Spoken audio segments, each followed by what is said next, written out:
Bonjour tout le monde, aujourd'hui on se retrouve pour une nouvelle vidéo. Alors c'est une des vidéos les plus attendues de ma chaîne. Ça sera pas pour la sphaigne. Je vais montrer comment mettre de la sphaigne en bac et comment la cultiver. Alors moi j'ai 20 litres de sphaigne, donc j'ai ce bac là et ce bac là à remplir. Donc voilà, je vais vous montrer la sphaigne est juste là. Alors c'est 5 litres, mais j'ai plein de sacs, j'ai 4 sacs de 5 litres. 4 x 5, 20. Donc deux là, voilà. Tac. Alors, je vais remplir en premier dans ce bac là. Et puis après, je vais faire le deuxième. Alors, c'est important que ça soit pas un bac perforé par le dessous. Parce que bah, sinon, l'eau elle va partir hyper vite. Alors moi, vous allez me dire, mais c'est en polystyrène, l'eau elle part. Alors certes elle part, mais j'ai pas d'autre bac malheureusement. Elle va partir, mais elle va, je sais pas comment expliquer, elle va rester quand même. Ça va filtrer, on va dire ça. L'eau va partir, mais ça va toujours rester humide. Donc voilà. Commençons maintenant. Donc, nous avons notre bac là. Nous allons suivre les étapes. D'abord, nous devons absolument mettre de la tourbe.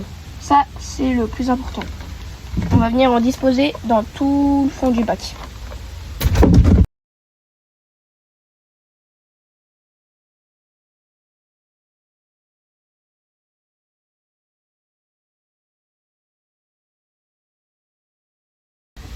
Très important de faire un lit de tourbe blonde homogène.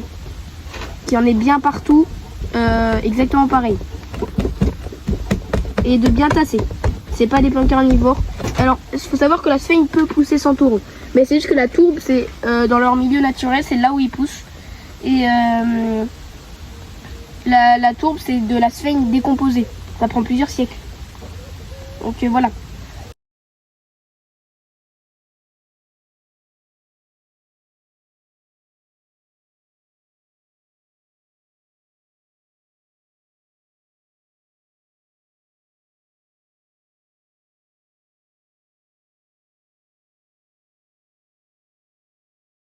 Si vous avez des grosses boules de tourbe blonde, n'hésitez pas à les casser.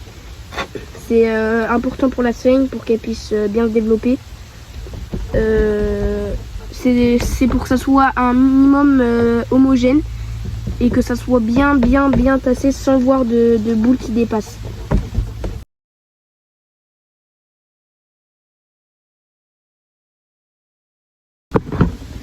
Ok, donc le lit de tourbe blonde est terminé. Normalement, ça doit vous donner ça.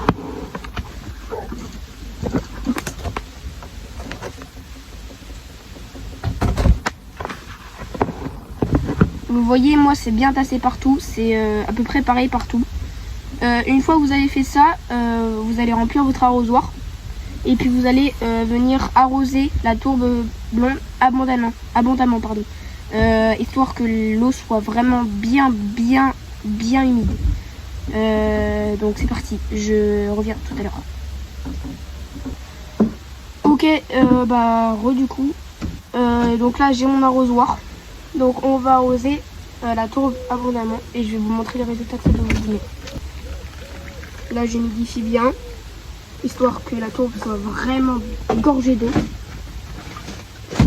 Une fois que vous avez fait ça, vous allez venir mélanger. Donc là je mélange, je vais vous montrer après ce que ça doit donner. Alors si vous n'avez pas mis assez de tourbe comme moi, là j'en ai pas vraiment mis assez je pense. N'hésitez pas à en remettre. Hein. Voilà d'ailleurs c'est ce que je vais faire. Je remets, hop là. Histoire de...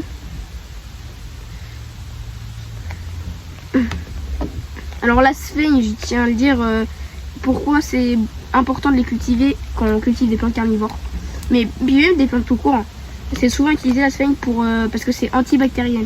La sphaigne est antibactérienne, c'est-à-dire les bactéries ne pourront pas venir, ils vont mourir en fait les bactéries. Et du coup ça empêche la plante de mourir à cause de bactéries et tout. C'est pour ça qu'on peut faire des rempotages perlite plus sphaigne. On peut faire aussi, parce que ça évite tourbe blonde. Tourbe blonde, vous allez dire, mais du coup c'est de la sphaigne décomposée, du coup c'est antibactérien. Mais elle est morte. Du coup non, c'est exactement pareil.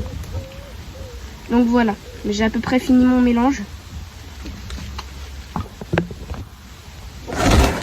Voilà. Alors là, c'est plus du tout un lit, mais c'est normal. Regardez, quand on presse, regardez toute l'eau qui en sort et c'est exactement ce qu'on veut. Donc vous venez bien mélanger la sphaigne pour que tout soit humide. Une fois que vous avez fait ça, vous avez bien mélangé la sphaigne et tout, vous allez venir les disposer un petit peu partout. Faire un lit. Je remélange un petit peu parce que je vois que c'est pas encore assez humide. Je vais reprendre une dernière poignée de sphaigne.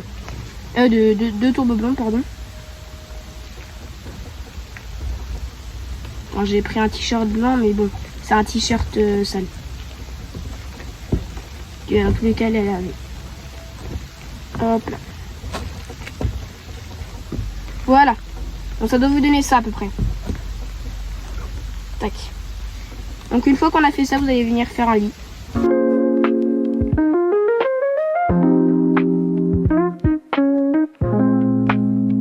Une fois qu'on a fait ça, que notre lit est bien disposé,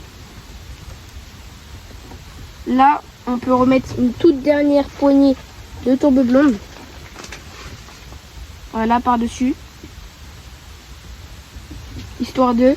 Alors, j'en ai pas pris une grosse. Je vais reprendre une autre poignée. Tac, comme ça. Voilà. On peut venir tasser. Même réarroser si on veut. Alors là, quand je dis on peut reprendre de la tourbe, c'est quand il y a des trous.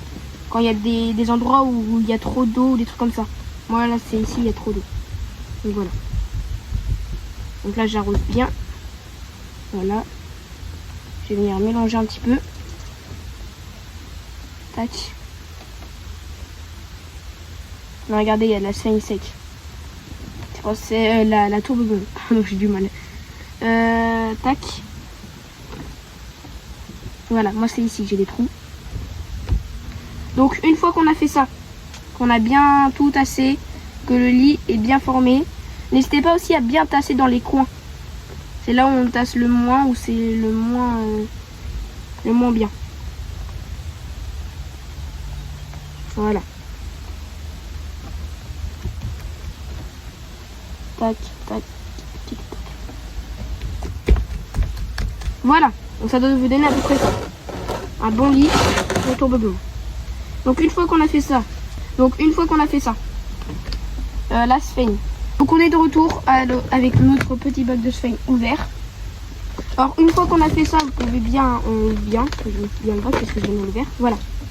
Une fois qu'on a fait ça, vous pouvez prendre votre sphaigne du coup et la disposer dedans. Hop là, moi ça fait plusieurs jours qu'elle est en attente, alors elle n'est pas en très bon état non plus. Elle a plusieurs jours de retard. Voilà. Alors n'hésitez pas à couper un petit peu quand c'est bien collé comme ça. Ça va être plus facile de la sphaigne de reprendre.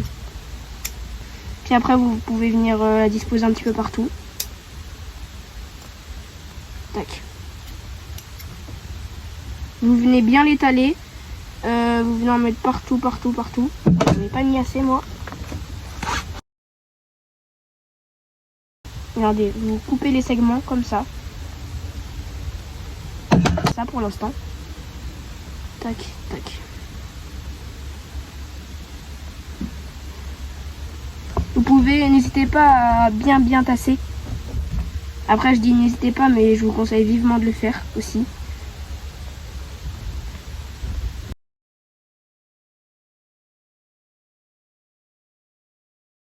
Vous allez dire mais pourquoi la sphaigne elle est blanche? C'est parce qu'elle est sec. Elle est sèche et du coup bah ça va être un peu plus difficile pour elle de repartir, mais elle est encore vivante. Donc il faut juste pas qu'elle reste beaucoup trop longtemps. Là. Tac.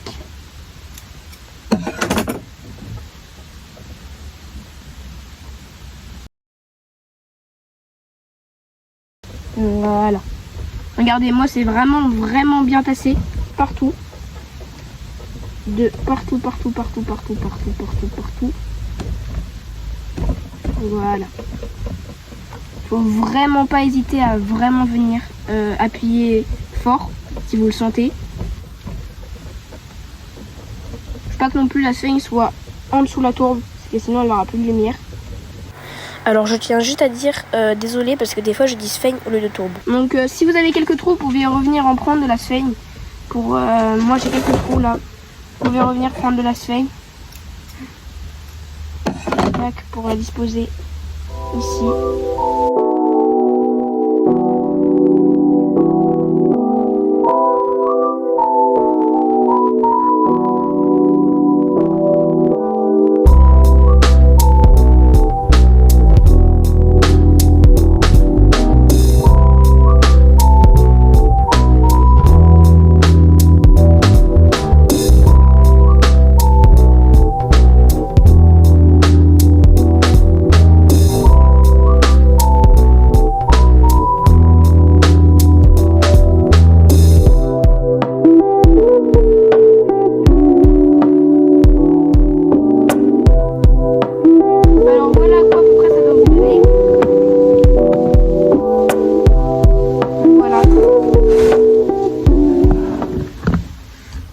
Il y en a plein partout, il y a presque pas de trous. Alors en tout cas on pourra pas tout boucher, on pourra pas tout boucher directement, c'est presque quasiment impossible.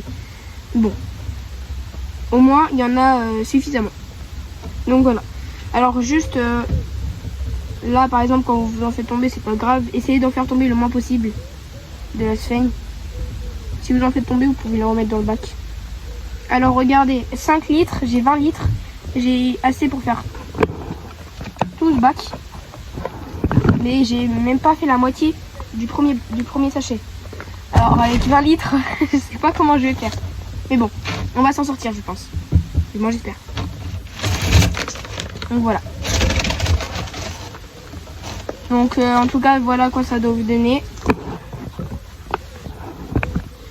C'est le premier sachet. Donc voilà. Puis avec le premier sachet, je vais faire le deuxième bac, là où j'ai coupé mes segments. Regardez. Là, c'est tous mes segments que j'ai coupés pour mettre dedans. Mais bon, j'en ai coupé un peu trop. C'est pour ça que je vais faire ce bac là d'ailleurs. Donc voilà. Donc la sphaigne, important. Alors moi, je la cultive en serre, c'est pas non plus ouf. Parce que ça salit la maison de mes parents. Et surtout la mettre sous une table comme moi, ma sphaigne là. Que je cultive en ce moment même, elle est en dessous de cette table là, pour pas qu'elle ait trop de lumière. Si elle a trop de lumière, elle va devenir blanc comme ça. Même si elle est mouillée et tout, elle va devenir toute blanche. Donc voilà. Et c'est pour ça que je vous dis, c'est important de bien camoufler la lumière. Alors ils ont besoin de lumière, mais pas direct, ou vraiment légèrement le soir, mais pas en canicule comme ça. Donc voilà. C'est très facile de culture la sphaigne, ça peut grandir jusqu'à 20 fois sa masse d'eau. Elle peut absorber jusqu'à 20 fois sa masse d'eau. Donc c'est énorme. Donc voilà. Donc c'était tout pour cette vidéo. Là si vous laissez comme ça et que vous arrosez abondamment, presque quasiment tous les 2-3 jours si elle est en extérieur comme moi, et que bah voilà, et bah faut absolument arroser tous les 2-3 jours, voire même peut-être tous les jours si vraiment il fait hyper chaud. Donc voilà. C'était tout pour cette vidéo, j'espère qu'elle vous aura plu. N'hésitez pas à lâcher un petit pouce bleu, un commentaire, et n'hésitez pas à vous abonner, ça fait toujours plaisir. Et puis bah ciao tout le monde.